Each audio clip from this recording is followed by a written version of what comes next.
Good morning students. ये video मैं सलीम तमिलनाडु के स्टूडेंट्स के लिए बना रहा हूँ। कोर्स में आप स्पेशलाइजेशन करना चाहते हैं उसके बारे में डिटेल डिस्कशन हम लोग यहाँ करने वाले हैं। टॉप इंडस्ट्रीज कौन सी हो सकती है, टॉप कंपनीज, उनकी सैलरीज क्या क्या हो सकती है, उसके बारे में हम डिस्कस करने वाले हैं। तो चैनल को सब्सक्राइब कर लीजिए, वीडियो को लाइक कर लीजिए, बेल आइकन हिट कर लीजिए तो never miss any update from us. बाकी की इन्फॉर्मेशन हमारे सर आपको देने वाले हैं। Thank you. ये वीडियो में एएनएम, जीएनएम और बीएससी नर्सिंग के स्टूडेंट्स के लिए बना रहा हूं। अभी आप लोगों ने 12th क्लियर किया है, now you are planning for BSc nursing. देखो बहुत डिटेल में अपन डिस्कस करेंगे job opportunities, government, private, other options, वो सारे डिस्कस करेंगे। अब्रॉड में और इंडिया में कैसे जॉब मिल सकती है, और बहुत डिमांडिंग कोर्स है, पूरा डिटेल में अपन डिस्कस करेंगे। इसके अंदर जो आपका एएनएम और जीएनएम है ये डिप्लोमा कोर्स होता है, और जो नर्सिंग बीएससी नर्सिंग है आपका डिग्री कोर्स होगा।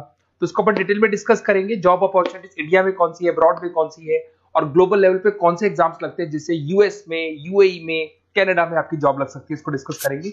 थोड़ा सा मैं बता देता हूं। बेसिकली गवर्नमेंट ऑफ इंडिया ने बताया है 2027 तक मशीनें करेंगी काम। 42% जो है आर्टिफिशियल इंटेलिजेंस और मशीन लर्निंग से काम होगा। तो आप ये मान के चलो जो भी कोर्स आप करने वाले हो इसमें आर्टिफिशियल इंटेलिजेंस और मशीन लर्निंग को इंटीग्रेट करके चलना, क्योंकि इसकी जबरदस्त डिमांड आने वाली है। एआई/एमएल की नॉलेज आपको भी होनी चाहिए। अगर यहाँ पे देखिए फास्टेस्ट ग्रोइंग जॉब, बहुत सारी जॉब्स आने वाली है। बिग डेटा, फिनटेक, एआई/एमएल, बहुत सी जॉब्स जाने वाली है। Fastest declining job, post office clerk, bank teller, data entry, cashier. आज कैश डिपॉजिट होता है बैंक में एटीएम से, एटीएम से विड्रॉल होता है, पासबुक मशीन से अपडेट होती है। तो बहुत सारी जॉब्स जाने वाली है और आने वाली है। तो एआई/एमएल को इंटीग्रेट करके चलना, इसकी डिमांड हमेशा रहेगी। मेरा क्लासेस चलता है ऑनलाइन, ऑफलाइन, रिकॉर्डेड, तीनों मोड पे मैं क्लासेस दे रहा हूँ। मुंबई में मैं पढ़ा रहा हूँ, जयपुर में पढ़ा रहा हूँ। उसके अलावा बहुत सारी चीजें जिसको अपन डिटेल में डिस्कस करेंगे। अभी आते हैं अपन एएनएम, जीएनएम और बीएससी नर्सिंग पे आते हैं। अगर मैं बात करता हूं तो एएनएम और जीएनएम आपके डिप्लोमा कोर्स हो गए, और बीएससी नर्सिंग आपका डिग्री कोर्स हो गया। एएनएम आपका 2 साल का कोर्स है, जीएनएम आपका 3-3.5 साल का कोर्स है, और अगर मैं बीएससी नर्सिंग की बात करता हूं तो 4 साल का कोर्स है। इसके अंदर अगर आप एएनएम की बात करें तो 12+2 आर्ट साइंस किसी भी बैकग्राउंड से कर सकते हैं। अगर आपको जीएनएम करना है तो उसके लिए साइंस कंपल्सरी, और आपको बीएससी नर्सिंग करना है तो आपके पास फिजिक्स, केमिस्ट्री, बायो होना चाहिए, और इंग्लिश तो कंपल्सरी रहेगा ही रहेगा। एंट्री लेवल पे फटाफट आपको जॉब लगानी है, एएनएम कर लो। मिडिल लेवल पे आपको जीएनएम करना चाहिए, बट अगर डिटेल में जाना चाहते हो, अच्छी कैरियर अपॉर्चुनिटीज प्लान कर रहे हो, तो आपको बीएससी नर्सिंग करनी चाहिए। अगर मैं बात करता हूँ बेसिक हेल्थ केयर का जॉब मिलेगा, यहाँ पे जनरल नर्सिंग का जॉब मिल जाएगा, और वहां पे एडवांस लेवल पे, किसकी बात कर रहा हूँ, बीएससी नर्सिंग में एडवांस लेवल पे मिल जाएगा। अगर आपने एएनएम कर रखा है और आगे कुछ करने की कोशिश करोगे तो आपको जीएनएम करना पड़ेगा फर्दर स्टडीज के लिए। अगर जीएनएम कर रखा है तो आपको बीएससी नर्सिंग करना पड़ेगा, और अगर बीएससी नर्सिंग कर रखा है तो फिर आप एमएससी कर सकते हैं। देखिए आपको यहाँ पे जॉब रोल दिखाई देगा। बेसिकली हेल्थ केयर वर्कर, आशा वर्कर वाला काम करेंगे अगर आप एएनएम में है तो। जीएनएम के अंदर आपको स्टाफ नर्स, वार्ड नर्स वाला काम मिल जाएगा। बट अगर मैं बीएससी नर्सिंग की बात करता हूं तो आपको आईसीयू में एज अ नर्स वर्क कर सकते हो, ऑपरेशन थिएटर में ओटी के अंदर नर्स की तरह वर्क कर सकते हो। उसके अलावा नर्स एजुकेटर बन सकते हो, मतलब बेसिकली आप अपना खुद का जो क्लासेस बोलते हैं जिसको अपन कोचिंग क्लासेस वगैरह खोल सकते हैं। अगर मैं वर्क एरिया की बात करता हूं तो हेल्थ, यहाँ पे आपको आंगनबाड़ी वगैरह में जॉब मिलता है। अगर मैं यहाँ पे देखूं तो आपको हॉस्पिटल्स में जॉब मिलेगा, इधर आपको आईसीयू में जॉब मिल सकता है, टीचिंग जॉब मिल सकता है, गवर्नमेंट हॉस्पिटल में जॉब मिल सकती है, प्राइवेट हॉस्पिटल में। किसकी बात कर रहा हूँ, बीएससी नर्सिंग की बात कर रहा हूँ। अगर ग्रोथ की बात करें तो एएनएम के अंदर आपका लिमिटेड ग्रोथ होगा, मॉडरेट ग्रोथ की बात करें जीएनएम में होगा, और अगर हाई ग्रोथ चाहिए, आपको अच्छा पैकेज चाहिए, तो फिर आपको बीएससी नर्सिंग में जाना चाहिए।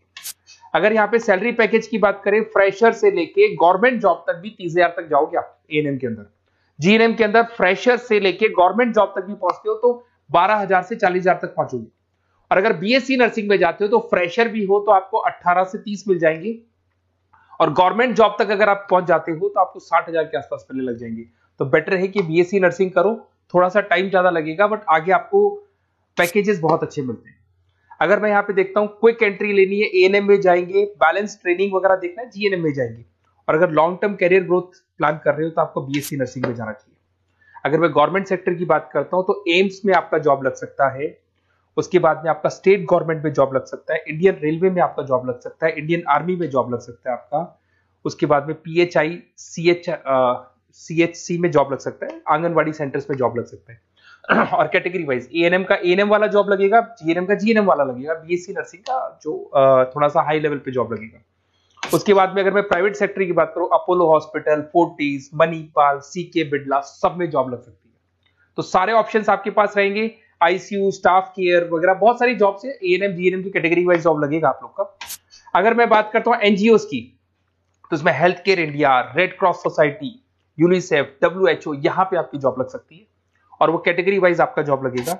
अगर मैं सेक्टर्स की, अदर सेक्टर्स की बात करता हूं, तो आपके पास एक ऑप्शन है, अगर आपने बीएससी नर्सिंग कर रखा है तो टीचिंग असिस्टेंट बन सकते हैं आप, क्लिनिकल इंस्ट्रक्टर बन सकते हैं।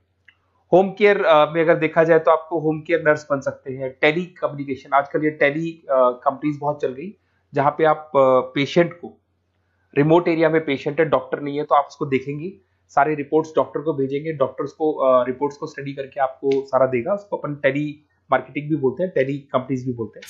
तो ये ऑप्शंस भी अवेलेबल है। अगर देखा जाए तो बीएससी नर्सिंग करने के बाद में आपकी गवर्नमेंट जॉब लग सकती है। गवर्नमेंट जॉब के लिए अगर आपको यूएई जाना है, उसके लिए अलग एग्जाम होगा, यूके कनाडा के लिए अलग एग्जाम होगा, और अगर आपको दुबई जाना है तो दुबई का अलग एग्जाम होगा। तो देखते हैं अपन। अगर मैं बात करता हूं नेशनल काउंसिल एग्जामिनेशन, ये जो एग्जाम है ये यूएसए के लिए है। इसके अंदर आपका बीएससी नर्सिंग होना चाहिए, टॉफिल का एग्जाम भी आपका क्लियर होना चाहिए, और एग्जाम फॉर्मेट में ऑप्शन बेस्ड क्वेश्चंस आते हैं, 75 से लेके 145 तक क्वेश्चन रहते हैं। और इसका जो कॉस्ट आता है, बेसिकली एग्जाम का जो पेपर का कॉस्ट आता है $200 का कॉस्ट आएगा, और इसको क्लियर करने के बाद वो यूएसए और कनाडा में आपकी जॉब लग सकती है। अगर मैं बात करता हूँ दुबई के लिए, अगर आपको एग्जाम देना है तो DHA एग्जाम लगेगा आपका, दुबई हेल्थ अथॉरिटी करके एग्जाम लगता है। इसके अंदर आपका बीएससी नर्सिंग कंप्लीट होना चाहिए, 2 इयर्स का आपका एक्सपीरियंस होना चाहिए। एमसीक्यूज पेपर आएगा और $170 का आपका कॉस्ट आता है इसको पेपर को देने का, और ये वैलिड होगा दुबई हॉस्पिटल्स में। तो दुबई अगर जाना है तो ये एग्जाम आपको देना चाहिए। अगर यूएई का प्लान कर रहे हो, आबू दुबई का प्लान कर रहे हो, तो आपको HAAD करके एग्जाम है ये देना होगा। वही आपका बीएससी नर्सिंग और 2 इयर्स का एक्सपीरियंस चाहिए। ऑप्शन बेस्ड पेपर आएगा, 170 से लेकर $200 तक का इसका कॉस्ट पड़ता है। देखिए, अगर आपको बेस्ट कॉलेज देखना है नर्सिंग से रिलेटेड, तो आप मेरे को इस नंबर पे व्हाट्सअप कर सकते हैं या कॉल कर सकते हैं। तो मैं आपसे पूरा डिटेल में डिस्कस करूंगा। अपना नेम, नंबर, सिटी सब कुछ डाल के छोड़ दो और अपन डिटेल में डिस्कस करते हैं। और अगर कोई भी कॉलेज से रिलेटेड डाउट है तो मैं आपसे डिस्कस करूंगा। Okay, best of luck.